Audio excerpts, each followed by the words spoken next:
Welcome to the Real News Network. I'm Jessica Devereaux in Baltimore. A recent NASA-funded report found that the planet could warm 20% more than earlier estimates. Take a look at this visualization of the warming Earth from 1950 through the end of 2013. As you can see, it's getting warmer and warmer, and NASA scientists say that 2013 tied for the 7th warmest year since 1880, continuing a long-term trend of rising global temperatures. Now joining us to discuss climate change is our guest, Dar Jamail. Dar is a staff reporter with Truth Out, currently writing about the environment and climate change. Thank you for joining us, Dar. Thanks for having me.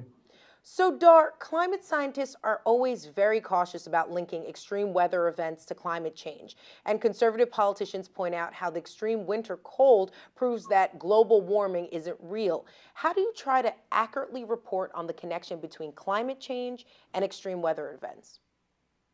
Well, scientists will be the first to tell you that you cannot ever attribute one weather event of any kind, extreme or otherwise, solely to climate change as the only cause.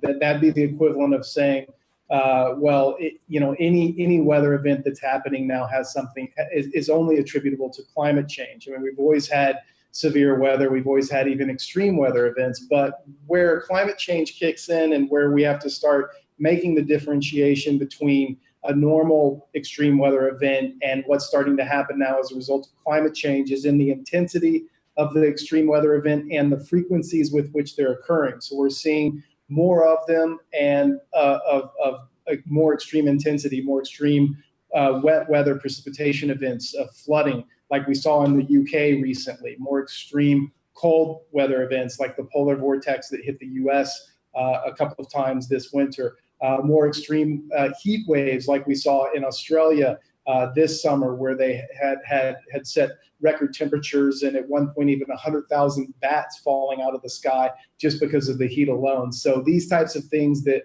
we've just simply never seen before, these are the things that when scientists start saying, okay, first ever on record, or it's happening so much faster than it's ever happened on record before, this is where we start to say, yes, climate change is having this kind of an impact.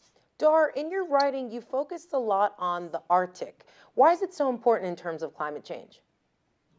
The Arctic really is the canary in the proverbial coal mine because simply because of its latitude, and the way the weather system works. We're seeing it warming faster than anywhere else on the globe.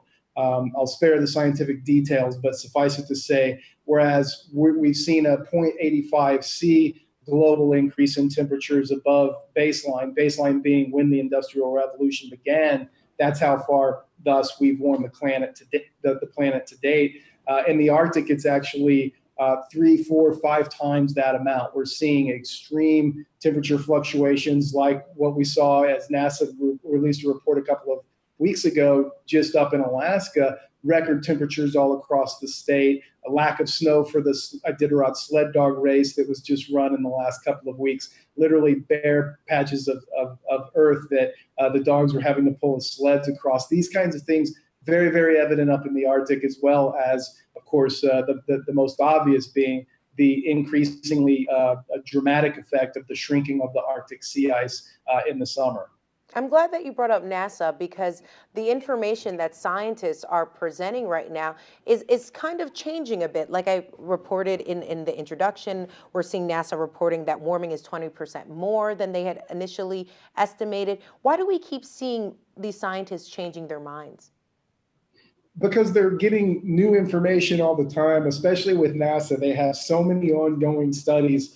Literally every 2, maximum 3 weeks, we see another report from NASA that they're focusing so heavily on the effects of climate change. So they're getting so much more new data that coming in that they're having to constantly revise their predictions. And that's why literally every year for at least the past 10 years, we're just seeing each new successive report provides new data, so they have to update their figures. And that's why we're seeing these really dramatic and very, very disconcerting predictions of how fast and how intense global average temperatures are rising is being updated every single year. And so one of the more recent reports I've seen is that we could see as much as a 6 degree C increase just in the next 30 years. And keeping in mind that humans have never lived on a planet at 3.5 C or above baseline. And again, we're at 0.85 C, and it's increasing rapidly. Dar, you're a journalist, I'm a journalist, and as we both know, you really don't see climate change being tackled in the mainstream press that often. But I want to get your thoughts, though, on why do you think the message isn't really getting out about how extreme and dangerous the situation is? Well, as one climate change scientist I interviewed said, well, there's just not a whole lot of money to be made when it comes to really getting out the fact of how extreme the situation is, because the Western-based economy of industrialization is based on fossil fuels. And we are smack against the fossil fuel lobby, the Koch brothers, other Exxon-funded studies and scientists that they put out there, the climate change denial movement that's been very, very effective at leveraging its weight against the mainstream media, especially in the United States. Whereas in much of the rest of the world, you don't really run into this. We don't really, even over in the Middle East, there really isn't debate. Even here in Qatar, where I'm speaking with, from right now, you really, even in Qatar, which is one of the biggest fossil fuel states, if not the biggest on the planet, there's no debate. It's just accepted as fact and what's going to be done to deal with it. But in the U.S., especially with the oil-funded groups, the climate change denial movement is very, very powerful. And that, of course, affects the politicians on up all the way to the White House. And, of course, the mainstream media follow suits. And we don't really see accurate reporting on the severity of the crisis that demands radical action be taken immediately. Let's shift and talk about the White House, President Obama's record in particular on climate change. Are any of the energy policies that President Obama is implementing or proposing going far enough in terms of avoiding climate change, in your opinion?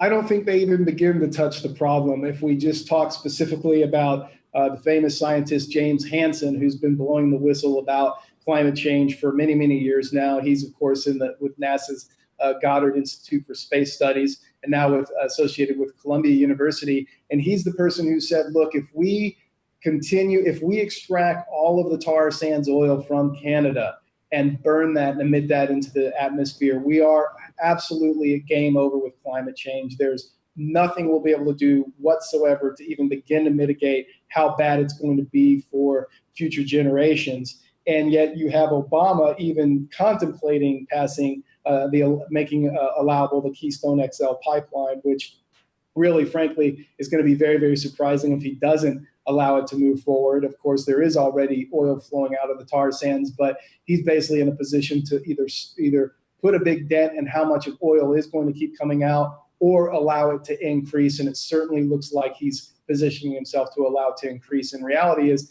if he was serious about climate change, he wouldn't think twice about it. He would cancel any future expansion of the Keystone XL program, as well as instituting a full-scale wartime response across the U.S. And as much of the Western world as possible to start making the dramatic changes necessary to shift over to renewable energy sources and get off fossil fuels immediately. That's really, many of the scientists I'm talking with, they say that is how far progressed we are. That's where we're at. That's what needs to happen. And compare that to what we're seeing Obama do today. All right, Dar Jamail, investigative reporter and author, thank you so much for joining us. Thanks, Jessica. And thank you for joining us on the Real News Network.